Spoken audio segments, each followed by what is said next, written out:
Hello ఎవరివన్, welcome back to our channel Bhavita sweet food. పిల్లల నుండి పెద్దల వరకు ప్రతి ఒక్కరు ఎంతో ఇష్టంగా తినే శాండ్విచ్ హెల్తీగా టేస్టీగా మన ఇంట్లోనే ప్రిపేర్ చేసుకోవచ్చండి. దీనికోసం అయితే ముందుగా నేను మా గార్డెన్లో అయితే అలసందకాయలు చాలా రోజులైందండి వేసి, కాయలేదు. ఒక 4-5 నెలలు అయిపోయింది వేసి, మేలో వేసాను. ఇప్పుడైతే కొద్దిగా కాయలు అయితే వస్తున్నాయి. వీటినైతే ఈ విధంగా గింజలన్నీ ఒలిచేసేసి పెట్టేసుకున్నాను.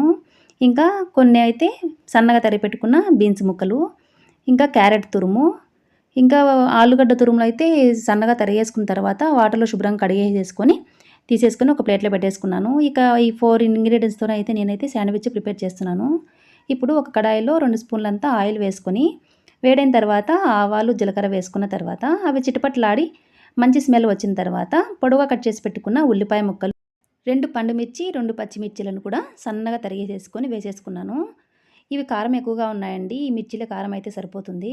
ఇప్పుడు అప్పటికప్పుడు ఫ్రెష్‌గా దంచి పెట్టుకున్న అల్లం వెల్లుల్లి పేస్ట్ కూడా వేసేసుకొని మనం స్టవ్ అనేది లో ఫ్లేమ్‌లో పెట్టుకొని ఫ్రై చేసుకోవాలి. ఇది కూడా పచ్చివాసన పోయేంత వరకు ఫ్రై చేసేసుకుంటే సరిపోతుంది. ఇలా సగం వరకు ఫ్రై అయిన తర్వాత మనం ఆల్రెడీ సన్నగా తరిగి పెట్టుకున్న బీన్స్ ముక్కలు, ఇంకా ఆలు ముక్కలు, ఇంకా క్యారెట్ ముక్కలు, అలసంద గింజలు మొత్తం అన్నింటినీ వేసేసుకొని తర్వాత రుచికి సరిపడా సాల్ట్ 1 స్పూన్ వేస్తున్నాను. తర్వాత ఈ విధంగా మొత్తం కూరగాయలన్నీ బాగా కలిసేలాగా కలుపుకోవాలి. ఇలా ఒక 5 మినిట్స్ పాటు కంటిన్యూస్‌గా కలుపుతూ ఫ్రై చేసుకున్న తర్వాత మూత పెట్టి మగ్గనివ్వాలి. ఇవి మగ్గడానికి 10-15 మినిట్స్ టైం పడుతుందండి. మధ్య మధ్యలో మనం లో ఫ్లేమ్‌లోనే ఈ విధంగానే ఫ్రై చేసుకుంటూ కలుపుతూ మూత తీసేసి ఇక చెక్ చేసుకోవాలి. ఇలా 10-15 మినిట్స్ తర్వాత చూడండి, చివరగా అయితే బాగా ఫ్రై అయిపోయాయి కదా! ఇప్పుడు ఇందులో అయితే హాఫ్ స్పూన్ అంతా గరం మసాలా, హాఫ్ స్పూన్ అంతా సబ్జీ మసాలా కూడా వేసుకుంటున్నాను. దీనివల్ల అనేది మంచి స్మెల్ వస్తుందండి. ఇంకా మీరు సబ్జీ మసాలా కావాలంటే స్కిప్ అయినా చేసుకోవచ్చు. 1 స్పూను కరివేపాకు పొడి వేస్తున్నాను. ఈ రెసిపీ కావాలంటే మీరు కామెంట్ సెక్షన్‌లో కామెంట్ చేయండి. నేనైతే అప్లోడ్ చేస్తాను. ఇది చాలా టేస్టీనే కాదండి, హెల్తీ కూడా పిల్లలకి. పెద్దలు అందరూ ఎవరైనా సరే కరివేపాకు దాదాపు తినరు కాబట్టి ఈ విధంగా పొడి చేసుకున్నట్లయితే చాలా హెల్తీగా అనిపిస్తుంది. ఇప్పుడు చూడండి, స్టఫింగ్ అయితే రెడీ అయిపోయింది. ఇప్పుడు బ్రెడ్ అయితే నేనైతే బ్రౌన్ బ్రెడ్ తీసుకున్నానండి. అంటే గోధుమ పిండితో చేసిన వీట్ బ్రెడ్ అనమాట. మనకు వైట్ బ్రెడ్ కంటే కూడా బ్రౌన్ బ్రెడ్డే హెల్తీ. చాలా మటుకు అది అవాయిడ్ చేసేసి ఇది తీసుకోవడమే చాలా మంచిది. ఇప్పుడు ఒక ప్యాన్ పెట్టేసుకొని అందులో అయితే 1 స్పూన్ అంత నెయ్యి వేసుకుంటున్నాను.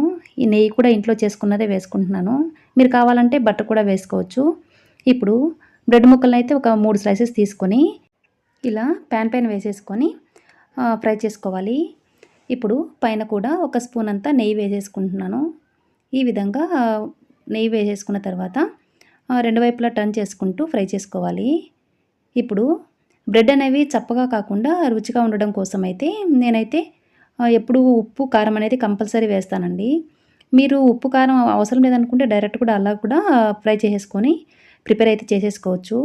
ఇప్పుడు చూడండి, 2 వైపులా ఈ విధంగా ఉప్పు ఇంకా కారం 2 వైపులా ఈ విధంగా పట్టించేసి బాగా బ్రౌన్ కలర్ వచ్చేంత వరకు ఫ్రై చేసేసుకుంటున్నాను. ఈ విధంగా మనం ఎన్ని కావాలంటే కూడా అన్నీ ప్రిపేర్ చేసుకోవచ్చండి. ఇంకొకటి ఏంటంటే, మనం శాండ్విచ్‌లో కాకుండా డైరెక్ట్‌గా తినడానికి కూడా ఈ విధంగా మనం ఫ్రై చేసేసుకొని క్రిస్పీగా కాల్చేసుకొని తినొచ్చు. అప్పుడు కూడా చాలా రుచిగా ఉంటాయండి. చూడండి, ఈ విధంగా బ్రెడ్ స్లైసెస్ అయితే బాగా ఫ్రై అయిపోయాయి కదా! వీటన్నింటిని తీసేసి ఒక ప్లేట్‌లోకి అయితే పెట్టేసుకోవాలి. ఇలా స్లైసెస్ అయితే తీసేసి పక్కన ప్లేట్‌లో పెట్టేసుకున్న తర్వాత నేనైతే సాస్ తీసుకుంటున్నానండి. షెజ్వాన్ చట్నీ తీసేసుకొని కొద్దిగా సాస్ కూడా తీసేసి పక్కన పెట్టేసుకోవాలి. షెజ్వాన్ చట్నీనైతే ఒక స్లైస్‌కి మాత్రమే బాగా పట్టించేస్తున్నాను. మీరు ఎక్కువ స్పైసీ తినే వాళ్ళైతే 2 స్లైసులకైనా పట్టించేసుకోవచ్చు. నేనైతే ఓన్లీ ఒక స్లైస్‌కి మాత్రమే పట్టించేసి 2 స్లైసెస్‌కైతే టమాటో కచప్ అయితే పట్టించేస్తున్నాను, టమాటో సాస్‌ని. ఈ విధంగా వీటన్నింటికి ఈ విధంగా అప్లై చేసేసుకున్న తర్వాత ముందుగా సన్నగా తరిగి పెట్టుకున్న ఉల్లిపాయ ముక్కలు, సన్నగా తరిగి పెట్టుకున్న టమాటా ముక్కలు రెడీ చేసి పెట్టుకోవాలి. ఇప్పుడు స్లైసెస్ మీద ఫస్ట్ ఒక లేయర్ అయితే ఉల్లిపాయ ముక్కలు, తర్వాత టమాటా ముక్కలను ఈ విధంగా ఒకదాని తర్వాత ఒకటి పెట్టేసుకొని తర్వాత అయితే మయోనైజ్ అయితే మనకు కావాల్సినంత ఇందు మీద స్ప్రెడ్ చేసుకోవచ్చండి. దీనివల్ల టేస్ట్ అనేది చాలా బాగుంటుంది. ఇంకా మనమైతే షాప్‌లో తీసుకున్నామనుకోండి, మయోనైజ్ అనేది చాలా ఎక్కువగా ఏస్తారు. మనం అంత ఎక్కువగా వేయాల్సిన అవసరం అయితే లేదండి. మనకు కావాల్సినంత అయితే మనము వేసుకోవచ్చు. ఇప్పుడు మనం ప్రిపేర్ చేసుకున్న కర్రీ ఉంది కదా అండి, అది కూడా స్టఫింగ్ లాగా ఈ విధంగా పెట్టేసుకోవాలి. మనకి ఎంత కావాలంటే అంత పెట్టుకోవచ్చు. దాదాపు ఎక్కువ వెజిటబుల్ సబ్జీ ఎక్కువగా పెట్టుకుంటే మనకు హెల్త్‌కి చాలా మంచిది కదా!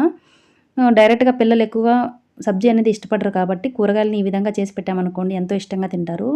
ఇప్పుడైతే షేజ్వాన్ చట్నీ అప్లై చేసిన స్లైస్ కూడా పెట్టేసేసుకొని ఒక సైడు షేజ్వాన్ చట్నీ, ఇంకొక సైడు మైనీస్‌ని కూడా అప్లై చేసేసుకొని తర్వాత మళ్ళీ ఉల్లిపాయ ముక్కలు, టమాటో స్లైసెస్ కూడా పెట్టేసేసుకొని మనం ప్రిపేర్ చేసి పెట్టుకున్న కర్రీ ఉంది కదా, ఇది కూడా ఇంకొక లేయర్ పెట్టేసుకోవాలి. మీరు కావాలనుకోండి ఒక 2 స్లైసెస్తోను కూడా ప్రిపేర్ చేసుకోవచ్చు. నేనైతే 3 స్లైసెస్‌తో ప్రిపేర్ చేస్తున్నాను. మనకు కడుపు నిండిపోతుందండి. ఈ ఒక్కటే ఒక శాండ్విచ్‌తో మనకైతే కడుపు నిండిపోతుంది. ఇలా ఒకదాని తర్వాత ఒకటి అన్నింటిని వేసుకుంటూ ఈ విధంగా చివరి వరకు ఇలా సెట్ చేసేసుకుంటే మన టేస్టీగా శాండ్విచ్ అయితే రెడీ అయిపోతుందండి. పెద్దవాళ్ళు అనుకోండి కట్ చేయాల్సిన అవసరమే లేదండి. డైరెక్ట్గా అయితే ఈ విధంగానే హ్యాపీగా ఎంజాయ్ చేసేయచ్చు. చిన్నపిల్లలు అనుకోండి తినడానికి ఇబ్బంది పడతారు కాబట్టి ఈ విధంగా కట్ చేసేసి మనకు టిఫిన్ బాక్స్కైనా లంచ్ బాక్స్కైనా మా పిల్లలకు కూడా చేసి పెట్టామనుకోండి హెల్తీగా చాలా ఇష్టంగా ఎంజాయ్ చేస్తారు. తప్పకుండా ట్రై చేయండి. ట్రై చేశాక మీకు ఎలా అనిపించిందో కామెంట్ సెక్షన్లో కామెంట్ చేయడం అయితే అస్సలు మర్చిపోవద్దు. ఇంతవరకు వీడియో స్కిప్ చేయకుండా చూసారంటే మీకు ఈ రెసిపీ నచ్చింది అనుకుంటున్నానండి. ఈ రెసిపీ నచ్చినట్టయితే ఒక్క లైక్ చేయడం అయితే అస్సలు మర్చిపోవద్దు. Thanks for watching.